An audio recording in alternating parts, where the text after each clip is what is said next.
Welcome to the finale of WaterparkRanger's Let's Play Pikmin 2. In the last episode, we got here to the final floor of the Dream Den, where it all goes down. I'm going to be explaining the proper strategy for fighting this boss, as well as letting you know about the strategy that I've chosen for this boss. Like the rest of the Let's Play, I've chosen to fight it in the dumbest way possible.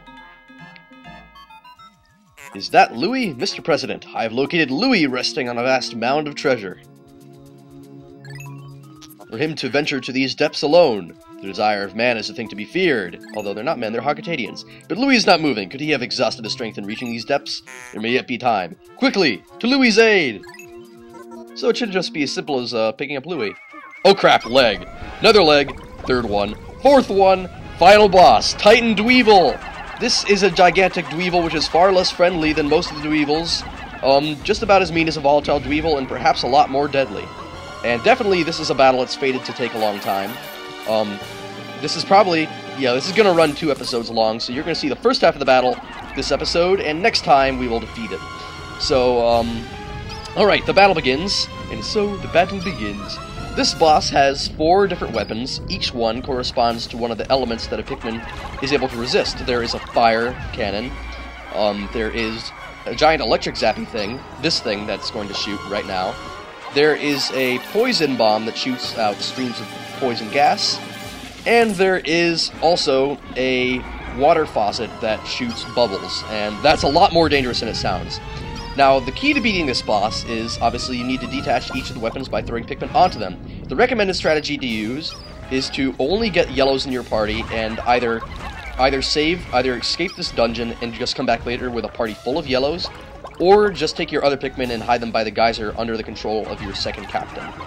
The reason for that is because there are some weapons, particularly the ranged weapon, which is the water faucet, that can actually reach anywhere, and as you can see, I'm losing a lot of Pikmin to the poison weapon there. That actually went pretty horribly.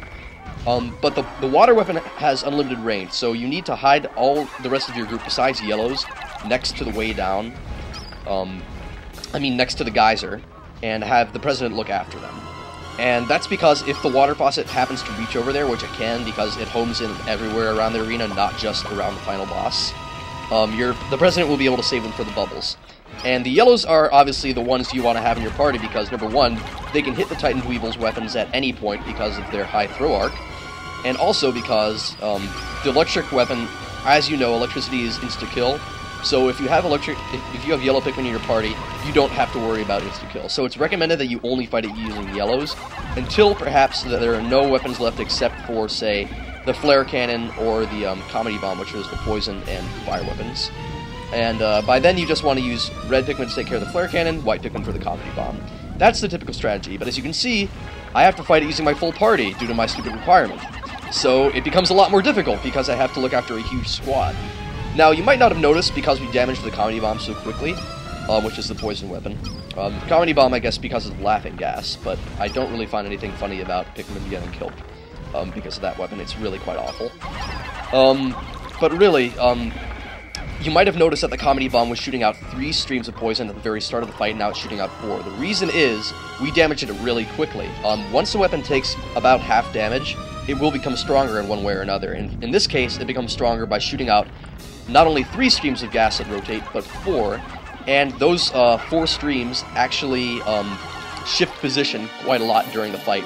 Like, they might start rotating counterclockwise at first, then they'll start going clockwise before it even shuts off, so it's a lot harder to dodge. The electric weapon is insta-kill, so I'm being kind of risky around it. You can never tell exactly the way that those electric nodes are going to connect the dots. Sometimes it's better to back off, but if you can try and damage a weapon while it's firing, that's a good idea. And there we go! The comedy bomb is destroyed! It's deactivated. However, unless we get it back to the research pod, if we happen to, escape the dungeon, the Titan Dweevil would, just put it back on, and then we'd have to knock it off again the next time he came in. So I'm just trying to get it away from it as quickly as possible. Now, you might notice that the Titan Dweevil changes colors quite a lot. It's pretty obvious what that's supposed to represent. For each color that it turns, that's the weapon it's going to use. Purple for the comedy bomb and poison, red for the flare cannon, fire, blue for the water weapon, and yellow for the electric weapon. And each of its weapons is worth a whopping 1,000 Pokos. Of course, The value of the treasures doesn't really matter anymore, but it's still nice to see some high-value treasures. Anyway, that's one weapon I won't be able to use again. So I'm going to go after the flare cannon next, the fire weapon. Oh, and finally you get to see what the water weapon does. Wait, never mind, you did see it earlier. Or did you? I forget. This is going to be a long fight, so forgive me if I happen to, like, mention one thing that happened again. Anyway, we're going to go after the fire cannon next. I know it sounds kind of stupid, because typically the strategy that's recommended is you go after the water weapon first, using only yellows because the water one has infinite range and is therefore the most dangerous. Then the electric weapon because it's second most dangerous, being insta-kill. And then really the fire weapon or the comedy bomb can be taken out in either order, but people tend to want to get the fire cannon out of the way because people do believe it's more dangerous, and I can see where they're coming from. I think personally it's just about as dangerous as a comedy bomb. The problem with that weapon is, because it rotates back and forth and it can hit the captains over and over, that gives the problem, like, if your captain is getting hit... Whoa! That was really close right there. We dodged lightning. We are insane. We are faster than the speed of light. But anyway, well, actually, let's see. Isn't lightning technically a little bit slower than the speed of light? I think it's supposed to be, because it is not necessarily as straight as it could possibly be. Whoa. Okay, Pikmin. But you have to keep whistling them over and over. But yeah, the problem with the flare cannon and the comedy bomb is that when either that line of fire or the line of poison is hitting you, it's kind of the same reason that you want to be careful about fighting bulborbs, is when your captain is getting hit, you can't control your Pikmin. So if you're like there getting hit by the fire over and over, you can't stand up to save your Pikmin while they're being burned, so they can all possibly die. Same thing, like, if you get hit by that poison gas line, you could fall over and keep getting hit, and therefore you wouldn't be able to save your Pikmin from the poison gas. I don't think we've gotten the weapon to, maybe we've gotten it to about the half strength now. Or I should say, double strength, because once you get it down to half life, it gets stronger, as I mentioned. You can tell when a weapon is, more than half its life is down, because it will start, smoke is going to start spewing out of the weapon. So yeah, actually, now that I think about it, there's no smoke coming out of that weapon, so I suppose it's not a half strength yet. There's also these little bugs that I can see buzzing around. They look like little fireflies. They're just a cute little detail. I don't think they actually do anything. So there we go. He's shooting the water weapon, so now is our chance to hit the fire weapon. It's good if we can hit it with blues, because blues won't be affected by the bubble, so they can keep hitting it. And now's our chance to use some yellows on that weapon if we... Now, a little bit too dangerous!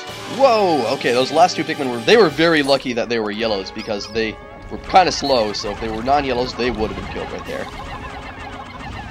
Okay, fire, time to back up! Whoa! Yeah, the fire upgrade is on now. It's going to be a lot stronger. We might not be able to save those Pikmin. Whoa! See what I mean? This is insane. Whoa! That's a really dangerous move. Oh, no. We weren't able to save those last few. See what I mean? Pikmin is kind of a morbid game sometimes. The Pikmin are seriously like, lit up like a bunch of freaking candles. Woof! See, this is the upgraded fire cannon. Maybe it's the hardest to tell that it's upgraded out of the others, but the fact is the fire does span out a little bit further. Maybe you can tell. It's kind of hard to tell, I know, but it is a difference. Okay, this would be a great time for us to damage that fire weapon. Yeah, let's get it. This game uses circle shadows for the most part. That's one thing that I guess is kind of shows its age a little bit. Most games these days do show shadows that are a little bit more detailed. I know Wind Waker did, and I think Wind Waker came out before this game. But I mean, this game doesn't always use just circle shadows, but like, as you can see here, like the weapons are just indiscriminate circles. The legs, at least, are not. Because I mean, if you look back on the older games like Ocarina of Time, that game used circle shadows all the time. There we go! Fire weapon down. Now, I just like to pull these out of the arena because I found that while I'm trying to fight the boss and I haven't brought them back to the pod, number one, if we don't get them back to the pod, then the Titan Dweevil will get all those weapons on if we happen to fail. So, even if we happen to not have enough Pikmin to carry it, like, and it happens to have, like, the electric weapon left and we don't have 30 to carry it, at least we can get the other ones back, so we don't have to worry about those weapons anymore. So now we have the fire weapon put away. I believe it's called Flare Cannon. And I'm not sure what the comedy bomb was supposed to be, but this is supposed to be like a little, like, camping, like, mini cooking grill or something.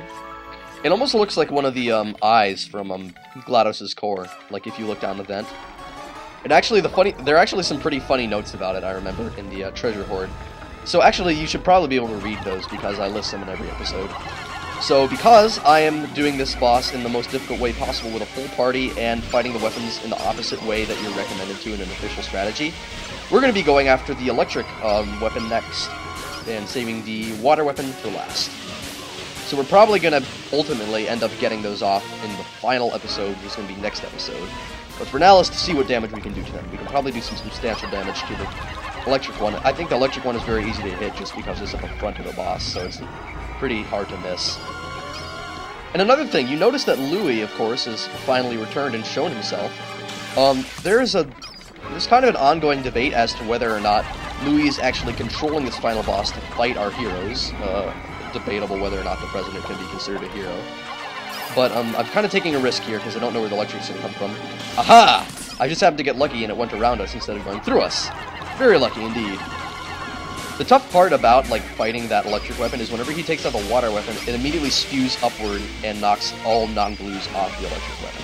So the positioning of the parts on the Dweevil's body is actually an important part of the fight. Oh yeah, that electric weapon, some weird things have happened with it sometimes. I know that it can actually go outside the boundaries sometimes. Sometimes it'll launch those electric nodes outside of the boundaries. And also, those electric nodes are programmed strangely. As you can see, they work like a connect the dots thing. But, and you can never really tell where the pattern that they are going to connect in. Typically it's a circle, but not always, and that's what makes it dangerous. It's unpredictability. And now smoke is spewing out of it, so it's going to be a lot stronger now. And now instead of taking a second to activate, it immediately activates as soon as it's shot out. So that makes it a lot more dangerous in its upgraded form. Also, in its upgraded form, there are two distinct ways that will happen. Either they'll roll out like you saw there, or it'll shoot them around so they bounce around while they're being charged. So we're going to continue the final battle against the titled Dweevil next episode. Hopefully, we will emerge victorious. See you then.